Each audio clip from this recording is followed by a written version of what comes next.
Anchor is a one-stop shop for recording, hosting, distributing, and monetizing your podcast. And best of all, it's 100% free. And it's 100% ridiculously easy to use.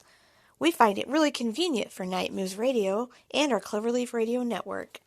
We record when it's best for us, and best of all, we can record on the go or at home. With this easy app, it makes doing our show so much fun and very easy. Anyone wanting to start a podcast? I suggest using Anchor. Perhaps it'd be a great starting point for you. Blog Talk Radio. Good evening. This is your good friend, the very esteemed and well-travelled Clarence Copernicus Cloverleaf, welcoming you to another exciting edition of Cloverleaf Radio, hosted by the host with the most, Jimmy Falcon. You can always feel free to call in at 602-753-1883 to ask a question to the host or any of his well-established guests. Just please remember when calling in to be on your best behavior. This is a G-rated show, you know. Hey, that was a wicked rhyme. Anywho, just be sure to be kind and courteous. Now, on to the main event. Hello to all our dear listeners. This is your spokesman with a plan, Clarence Cloverleaf, coming to you after somewhat of an absent spell, as since December of 2018, I've been sailing around the world. From Italy to Canada, I've been making my way across this beautiful land of ours, searching for new meaning to an older existence. I'm happy to say I'm back now, and here to let you in on some stuff going on as of late. In mid-2018, the Cloverleaf Radio Network expanded to include our friends Josh and Ariana over at Night Moves Radio. It's been a splendid partnership, and Jimmy, Jane, and I are happy to welcome them to the family. They also brought along Soul Stories, which features inspiring poetry, read by the author herself, Ariana Cherry. We've been brought onto many new networks, including Anchor, the ASY Podcasting Network, WordPress, Podbean, even iHeartRadio. We've also started a fresh... Hey, this is actress Brianna Densky. You may know me best as playing June in the film Wonder Park. And you're listening to Cloverleaf Radio, hosted by the host with the most, Jimmy Falcon. All righty, we are back for another exciting edition of Cloverleaf Radio. I'm the host of Jimmy Falcon, and joining us today is actor, writer, director, producer, author, Peter Elbling. He's done it all, probably more than I was able to list there, but how's it going, Peter? Oh, it's going very well, and I'm delighted with that ad. It reminded me of all sorts of things I'd completely forgotten. I love hearing that because they take some time to get all the logos together and stuff, and I'm sure if I was more famous, Warner Brothers or one of the big companies might get mad at me, but I'm glad that people are able to get enjoyment out of seeing all their work in one place. I'm sure it can be a mind trip sometimes. Yes, and but a delightful one. So again, thank you, and I appreciate the work that went into it too. I seeing my picture there surrounded with all these TV shows is very flattering, and it's always good to be flattered, you know. Absolutely, and I guess I wanted to start in the beginning. I have a lot of love for England and Scotland, although I've never been there. The Boothby family comes from there. And you growing up there, it seemed like your childhood was kind of typical for the upbringing. You had the estate. You had a manservant private school. That's right. That's absolutely correct. I was one of the last. They don't do that very much anymore. But I was one of the last people to have a manservant, you know. It was quite wonderful, actually. Well, how did you, or why did you, I guess, decide to give up what people may call these days a cushy lifestyle to go to Canada and be a traveling folk singer? Yeah, that was a bit of a switch, I must admit. I think I was around 19 at the time, and I secretly wanted to come to the United States.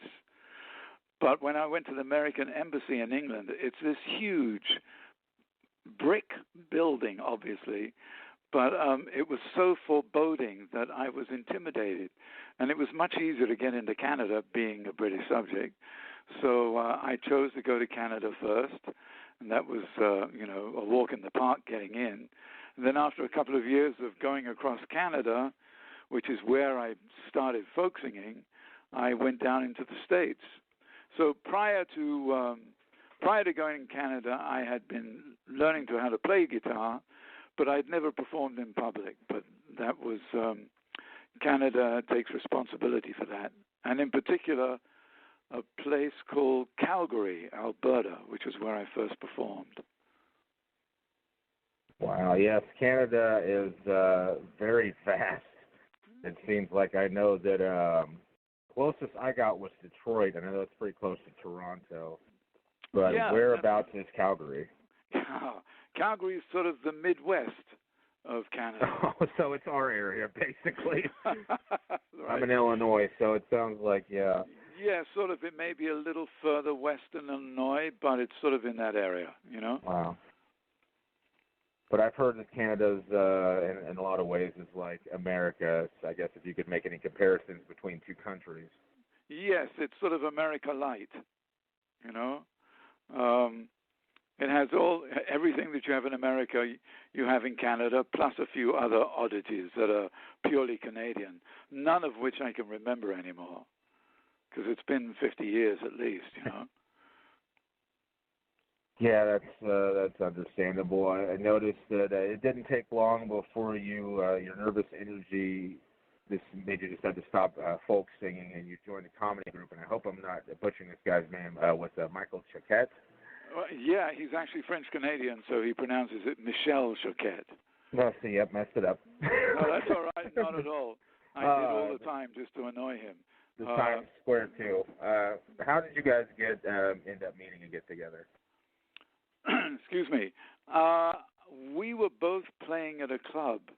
We were both playing in Calgary, and then we both played together in Edmonton. And as was the case in those days, it seemed that everybody had a guitar. And it was only natural that after the gig, we'd sit down and say, oh, do you know this song? Do you know that song? And we both happened to know a song from the 1920s called I Wish I Could Shimmy Like My Sister Kate, which is a great song, actually. And we both knew it. And he said that he had first learned it from an old 78 record in which the singer had introduced himself by saying, this is Mr. Brown singing, I wish I could shimmy like my sister Kate. And then off he sang, And we both thought that was so hilarious that we decided to sit next to one another and play the song together as an encore when we both finished our sets. Wow. And we decided to comb our hair in the middle, make the part in the middle, and we both had similar suits, blue suits, so we quickly changed into those, and we rushed out to do our song for the audience, and they'd all gone home. So that was the very first. Oh, no. But we didn't despair. We actually both moved to Vancouver from there. And we were so delighted with the ideas that we'd come up with that that's where we started performing the Times Square 2. And everybody said, oh, you guys are great. You should go to America. So we did 6 months later. Wow. And the next 5 years, you guys kind of did the coffee houses, nightclubs, concert halls with some wonderful TV shows, Smothers Brothers Comedy Hour, Dean Martin Show, Johnny Carson. Lots of great names. That had to be really interesting and kind of made you think, wow, this is probably what I should have been doing for this whole time. It was. It was a little bewildering, too. We did a show, what was that? Yeah, the Dean Martin Show, and then they had a summer show, the name of which escapes me at the moment. The big stars always sort of take off, and then they have a summer show that goes for like a variety 8 show. weeks or something, a variety show, exactly. Excuse me, and we were on that for 8 weeks, and we met all sorts of people, some of whom I just didn't know, I wasn't aware of because I was so young, and I did a sketch with someone like Sid Caesar, and we met Groucho Marx. I mean, it was quite an amazing time. I wish I had known then what I know now, because I would have appreciated it so much more. I'm still pretty young. I'm 30, but I was just watching old episodes of You Bet Your Life the other day, and Groucho was so on with his timing, and that say the secret way, divide $100. That voice was just so memorable. Oh, he was wonderful. And he was just like that in person. If you left a space in between sentences, he'd fill it with a wisecrack. I mean, he was just amazing. And at that time, he was getting on in years, but his mind was as sharp as ever.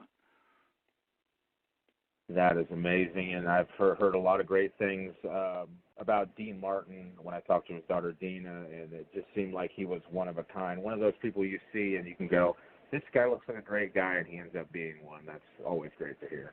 Yeah, you never really get to meet those people unless you have a special connection. You become friends outside of the show. But the few exchanges I had with him were really good. He was very pleasant and very encouraging. You know, you guys are great. See you around. That sort of thing. You know.